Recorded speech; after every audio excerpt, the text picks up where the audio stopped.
Hello guys. Yung amo ko, no hindi, yung lola ko bumili ng gabi. Laman ito ng gabi, hindi yan Singapore ha. Gabi yan, gabi. So bumili siya, tapos sabi lutuin ko daw. Ayan, binalatan na rin niya. Siya na rin ang nagbalat niyan. Pumasok ako dito, balat na. So, sabi lutuin ko, kaya lulutuin natin siya. Aad-arin ko siya. Ano gang tawag nyo dun? Gagargarin, aar-aren, iir-irin, aba ay malay. Itama-tama na ninyo kung ako ay mali sa aking Tagalog. Ayan. So, ir-irin natin. Yung, anong tawag dito? Ito kung sa atin sa Pilipinas, ang ginagawa lang natin dito ay pag marami tayong ganito ay digay inalupak laang. Inalupak o kaya inasama natin sa ano gang tawag din sa halo-halo, tiga. Pero pangkaraniwan ay ito ilalabon laang. Ilalabon. Ano gang kwan sa ilalabon? Ano gang Tagalog sa ilalabon? Ilalabon ay digay ang ilalabon itagalog. Ilalabon. Ilalaga. Yan. Ay digay ilalaga lang are at panama naman din. So, kaya ay minsan gagataan. Yan, gagataan. Dito hindi sila marunong sa gagataan, sa ginataan. Ayaw nila ng ginataan. Hindi sila marunong nun.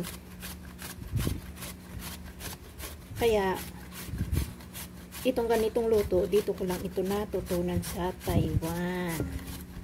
Diba? Tinuruan nila ako kung paano siyang lutuin ng ganito.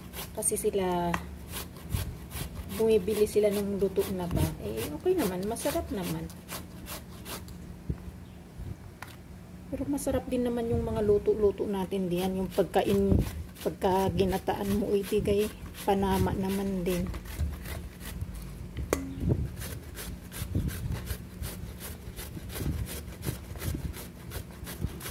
Medyo mga lila ang mag-ir-ir. Ay, ayos na rin yun. Ir-ir laang. Kayang-kaya natin yan, di ba ga?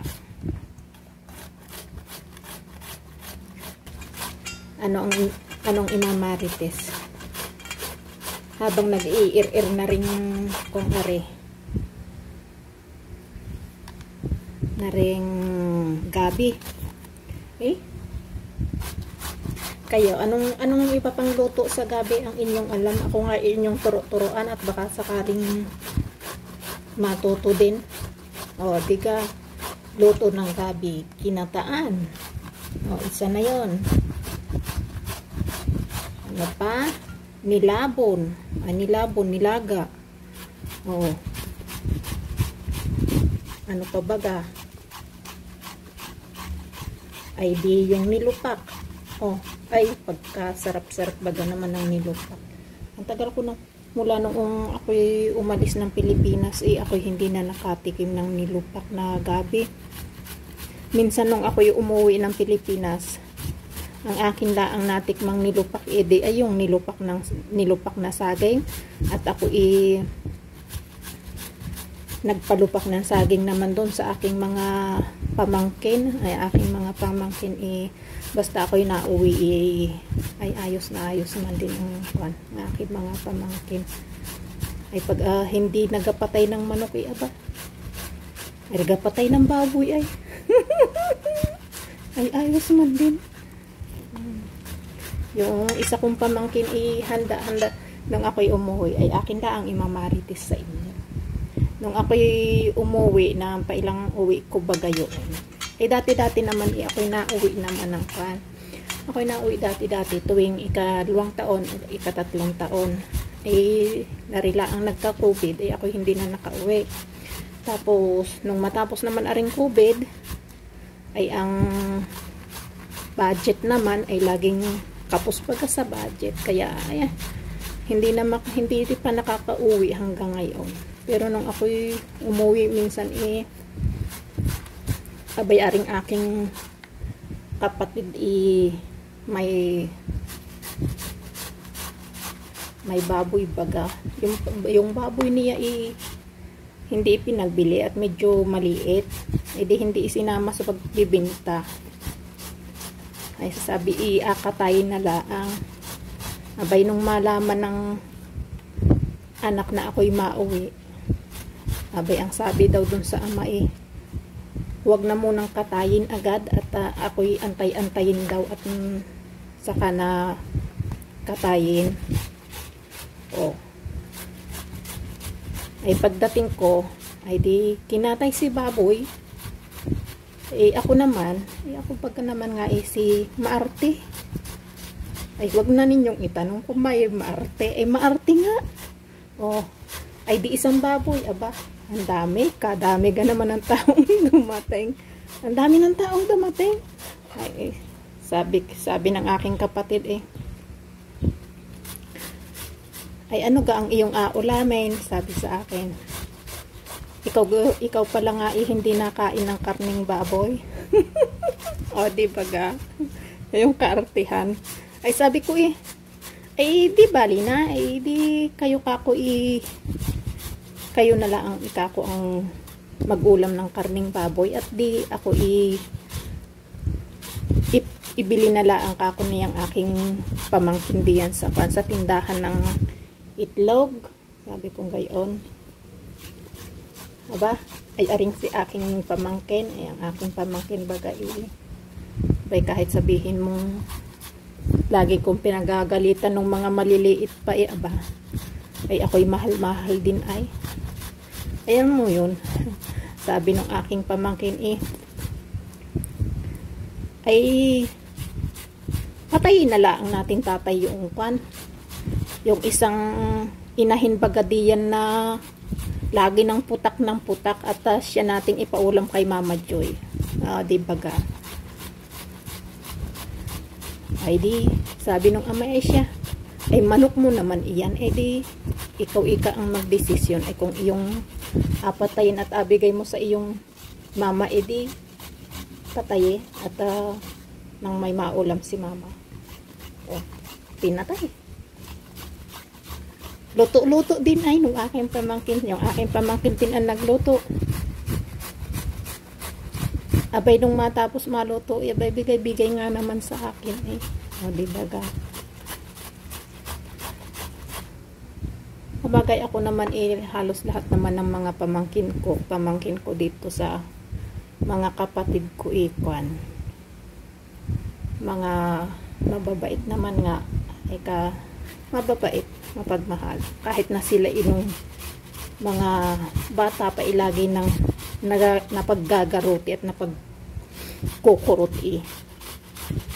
abay hindi rin naman nagtanim ng sama ng loob ay tuwing ako'y mauwi doon sa kanila ay salubong pa rin ay minsan sila pa minsan nahihiya pa silang bumati. Di ba ga? Minsan kung hindi mo babatiin aba tahimik nakatalong ko dun sa isang tabi. Ay nako. Sabi ko yan, ano ka na bagang mga bata kayo? Baga kayo pero pag kayong ako'y naririnig naman abay hindi rin naman nakakalimot mangumusta abay naga-message din ay nangungumusta kung ako daw baga kumusta na ay bay baga daw ang tagal ko nang hindi na uuwi. Di baga ay ayos din ang mga pamangkin. Ako'y maswerte sa mga kapatid maswerte din sa pamangkin. Kahit sabihing mga malalapit sa akin ang mga pamangkin ko bay hindi naman sila kagaya ng ibang ako'y bilhan mo dito'y bilhan mo niyan ay sila na may hindi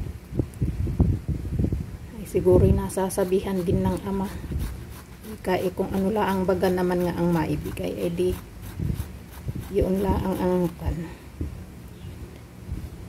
pinagdadamutan at arimuhanan din nga naman. Pag ako naman nga meron ako na may namimigay din. Namimigay. Ayan. So, tapos na natin ang ating Tama na yan, maliit eh. Huwag na natin kung ano yung maliit at baka pagdali ang ating kamay. Pagkatapos, ating lalagyan ng kaunting harina para, syempre, para dumikit. Okay. 2 kutsara. Okay na siguro yan. Para lang baga dumikit yung kwan. Para magdikit-dikit lang baga sila. Tapos, lagyan natin ng asukal. Okay na siguro din yun. 2 kutsara. Sila naman din eh, hindi mahilig sa sobrang tamis. Ay di ating subukan laang. Ating halo-haluin. Ay parang mas magandang kamayin ari. Daw.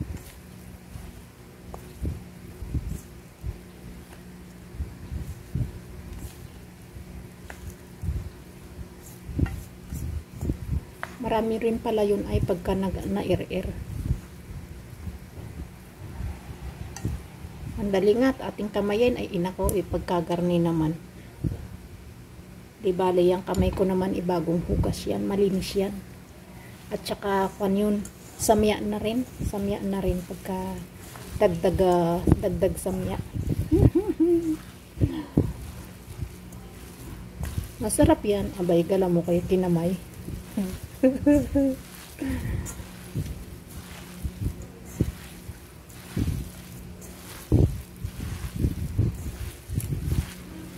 Abay, ayos na yan, nagdadikit-dikit na. Kung na lang siguro yung para medyo na lang natin yung anong tawag din eh, yung asukal para medyo matunaw yung asukal at nang hindi buo-buo. Di ka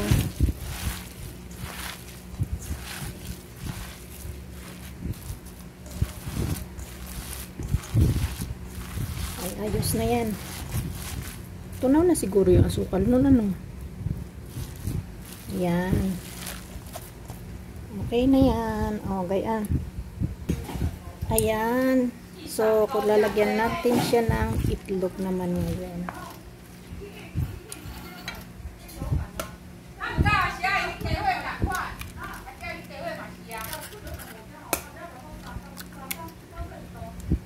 Sabi ko isang itlog lang, pero sabi nila 2 itlog kasi madami daw, abay ewan.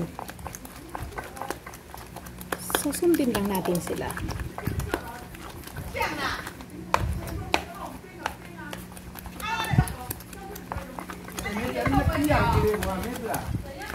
Sabi ng lola, 1 din lang. Sabi ng amo ko, 2.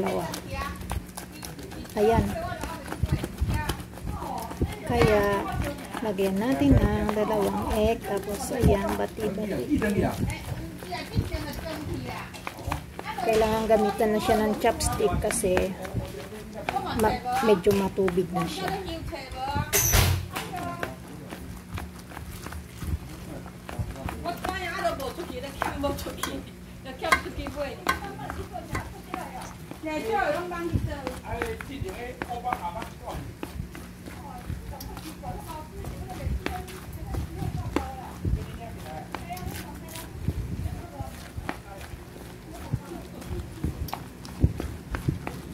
Ayan, patapos na.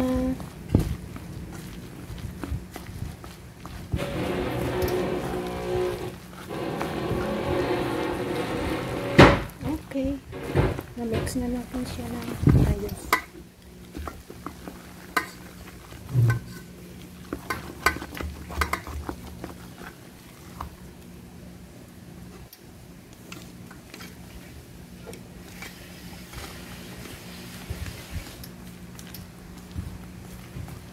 Ayan, okay na yan. Lagyan natin ng oil. Kailangan madami yung mantika niya kasi i-deep fry. I-wait lang natin na bumulak ang oil. Ayan, pwede na yan ganyan. Nilagyan ko lang siya ng maliit para try ko lang kung pwede na siya. So, bumubulak na siya. So, pwede na siyang lagyan. pinahina ko na rin yung tubig, yung apoy. So, lagyan na natin.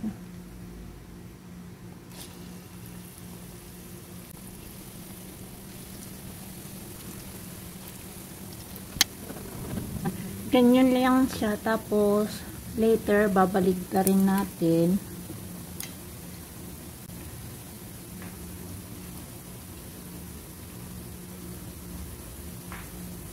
Kasi mapapansin mo naman pagka yung luto na, 'di ba?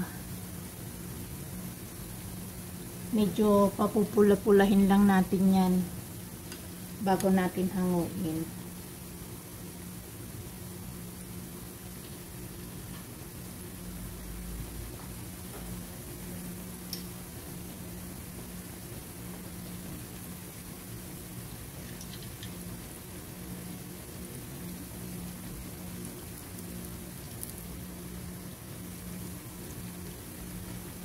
Nakadikit pa yung iba.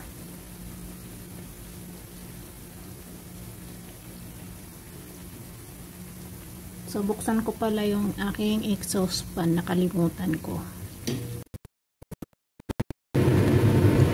Tapos yung bakante, lagyan na rin natin yung bakante.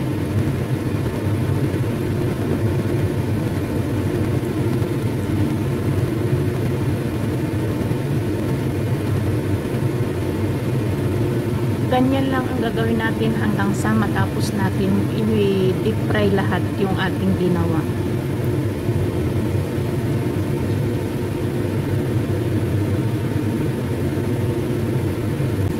Tuwing hango ko, inilalagay ko siya dito. Tapos napatulo ko na yung oil niya and then lagay ko siya sa plate. Ito siya.